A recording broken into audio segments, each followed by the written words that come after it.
Alam niyo ba guys, ang laki ng pagsisisi ko. Nung binata pa ako, may girlfriend ako. Ay grabe, kahit anong turo mo, kahit anong sabihin mo, walang alam. Kahit sabihin mo pa ang ganito gagawin, walang alam.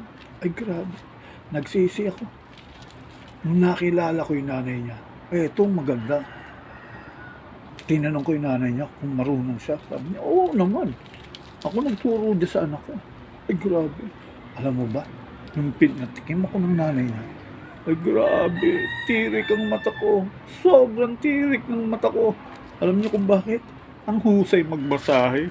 Ay, grabe kung magmasahe sa likod. Ganun talaga. Ang sarap.